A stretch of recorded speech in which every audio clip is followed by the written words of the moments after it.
इनसे मिलिए।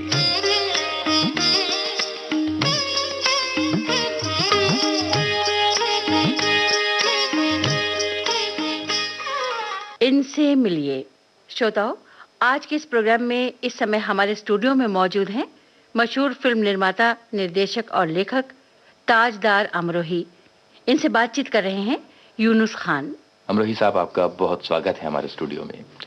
सुनने वालों को मैं ताजदार अमरोही सलाम पेश करता हूं और good evening to all of you. Tajdar साहब, सबसे पहले तो ये बताइए कि फिल्म मीडिया के आसपास, चूंकि आपकी अब ग्रोइंग हुई है, आप बड़े ही फिल्म मीडिया के आसपास हुए हैं और कमाल साहब आपके अब हुजूर थे, तो वो कौन सा मोड़ था जहां से आपको लगा कि आप भी इसी फील्ड में, इसी क्षेत्र में आ रहे हैं? देखिए, माहौल का बहुत बड़ा असर होता है इंसान के ऊपर। जाहिर है।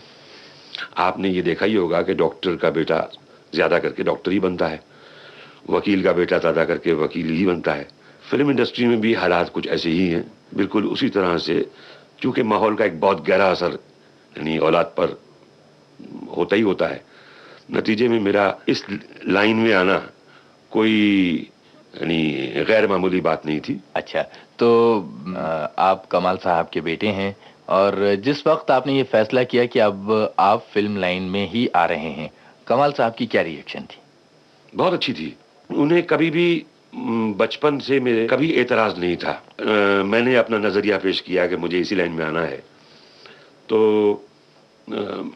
बेशक मैं बचपन में तो यही चाहता था कि मैं वकील बनूं या इंजीनियर बनूं, मगर जैसा मैंने आपसे कहा कि माहौल का बहुत बड़ा असर होता है और मैं नतीजे में इसमें ही आ गया। और देखिए, संयोग के कमाल साहब खुद निर्माता, निर्देशक और लेखक थे और आप भी निर्माता, निर्देशक और लेखक भी हुए, तो ये जो लिखने वाली बात है, ये कहाँ से शुरू हुई? इंसान जो है वो सीख करके कभी भी लेखक नहीं बन सकता जी। अगर ये चाहे कि इसके लिए कोई स्कूल या कोई कॉलेज जहां पर के इंसान कहानियां लिखने का, ये बहुत मुश्किल है।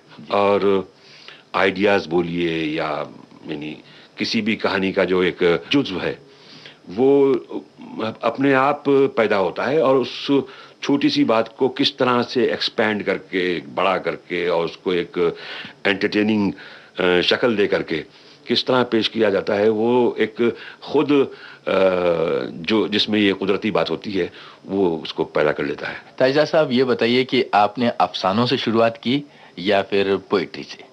अफसानों से। तो कमाल साहब खुद पहले कमाल साहब शायर भी थे जी, शायर नसर थे जी। और पहले तो खुद शायर थे, यानी बाद में उन्होंने यानी कि शायरी से वो शायरी नसर में आ गए और फिर उन्होंने कहानियां लिखनी शुरू की। जी हाँ। तो मैंने भी लिखनी शुरू की, लेकिन हाँ, अलबत्ता उनका जो लिखने का तरीका था वो अलग था। उन तक पहुंचना मैं ही क्या, मेरे ख्याल में बहुत लोगों के लिए बहुत मुश्किल है। अच्छा, जब आपने अपनी पहली कहानी, अपना पहला अफसाना लिखा और अपने अब्बा हुजूर कमाल साहब के पास लेके गए, तो आपको कैसा लगा और उनको कैसा लगा? देखिए, ये बड़ा पेचीदा सवाल है। कमाल साहब अपनी डगर के अलग इंसान थे, यानी उनके लिए अगर ये कहा जाए, अज़्ने फराम लेते हुए आसमां से हम हटकर चले हैं रह गुजर कारवां से हम। क्या बात है, क्या बात। लिहाजा जब मैंने ये फिल्म जो कि एक नंबर का चोर बनाई थी, उसमें नई स्टारकास्ट भी मैंने इसीलिए ली थी क्योंकि मुझसे स्टार के टेंट्रम्स वगैरह जो हैं शायद बर्दाश्त ना होते और मैं फिल्म जो अपने तौर पर यानी बनाना चाहता था वो मैं ना बना पाता।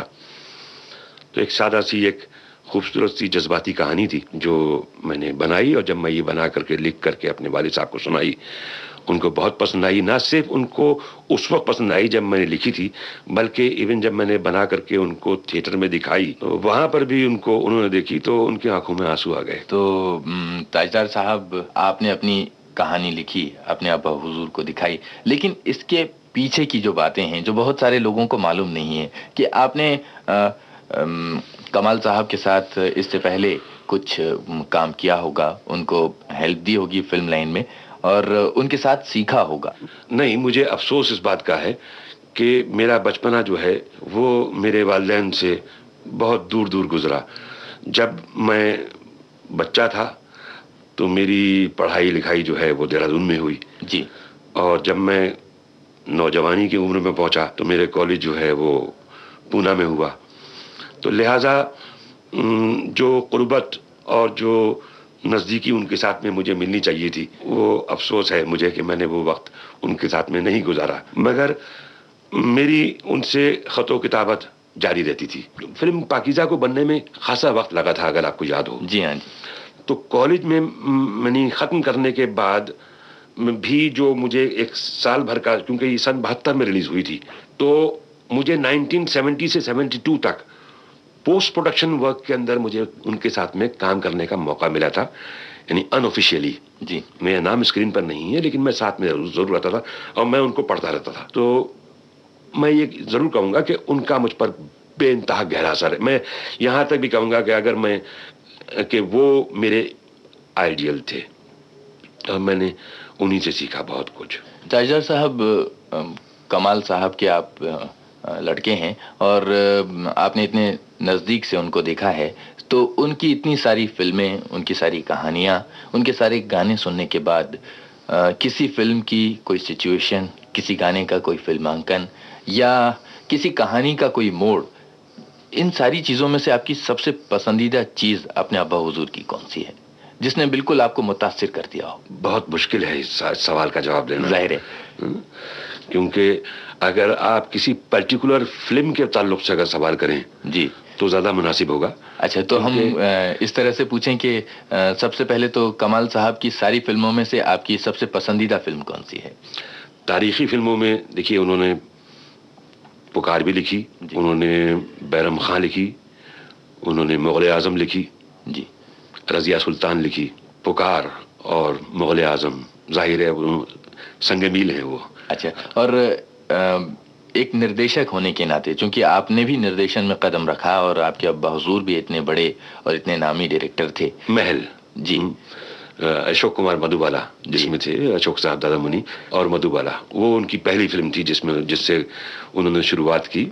और एक्चुअली अगर देखा जाए तो हमारी जो कंपनी है महल प्रोडक्शन, महल पिक्चर्स प्राइवेट लिमिटेड, तो वो भी महल की ही बिना पर उस कंपनी का नाम रखा गया था। ताजदार साहब, इसमें सबसे खूबसूरत चीज कौन थी? देखिए, उस जमाने की ये पहली मिस्ट्री फिल्म थी, सस्पेंस फिल्म थी।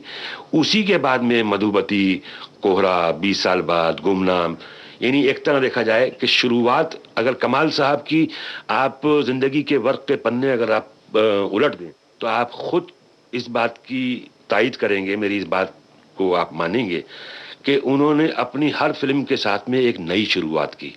मसलन उनकी एक फिल्म थी महल, जिससे कि सस्पेंस और मिस्ट्री फिल्मों का दौर शुरू हुआ जी।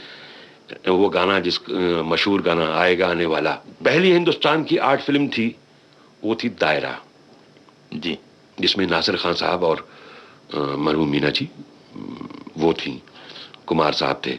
वो पहली आर्ट फिल्म थी, ना कि माफ कीजिएगा कोई और फिल्म।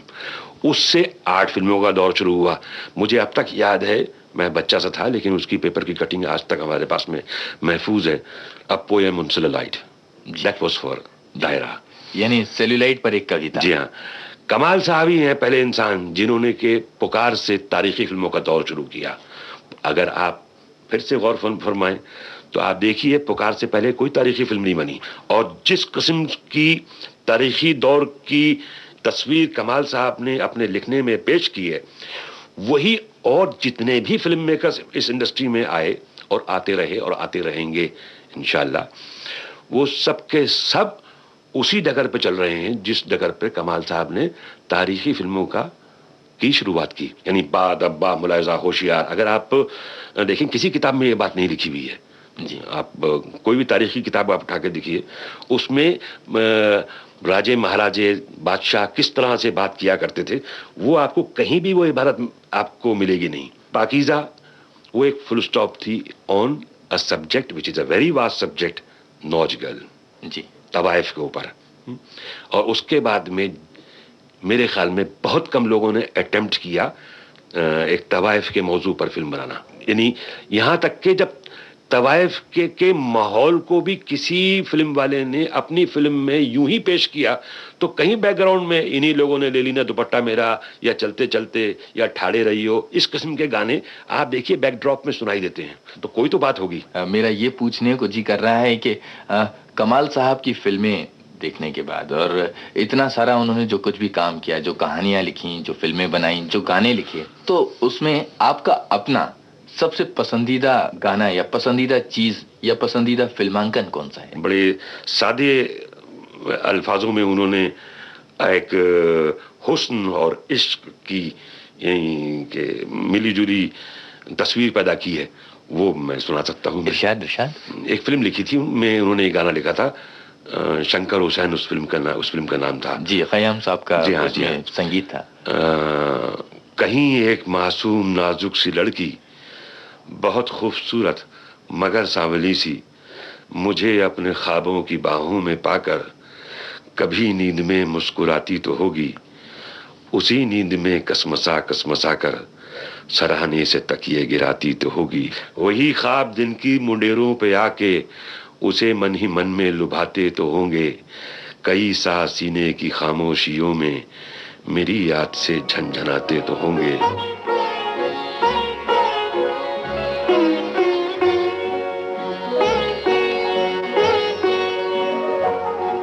वही ख्वाब दिन की मुंडेरों पे आके उसे मन ही मन में लुभाते तो होंगे,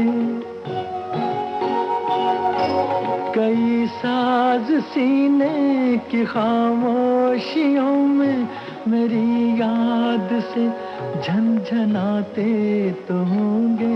वो बेसाख्ता धीमे धीमे सुरों में मेरी धुन में कुछ गुनगुनाती तो होगी, कहीं एक मासूम नाजुक सी लड़की।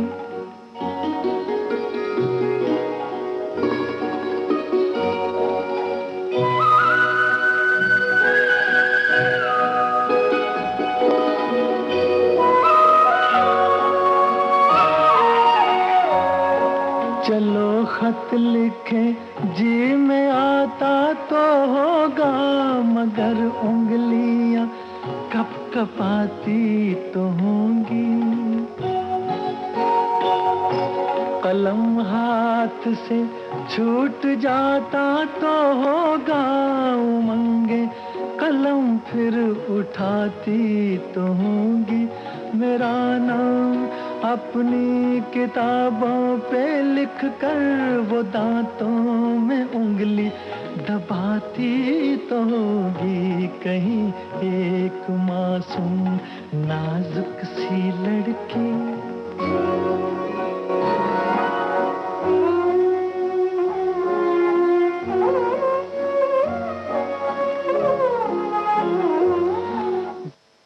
अभी आप सुन रहे थे मशहूर फिल्म निर्माता, निर्देशक और लेखक ताजदार अमरोही से बातचीत कर रहे थे यूनुस खान।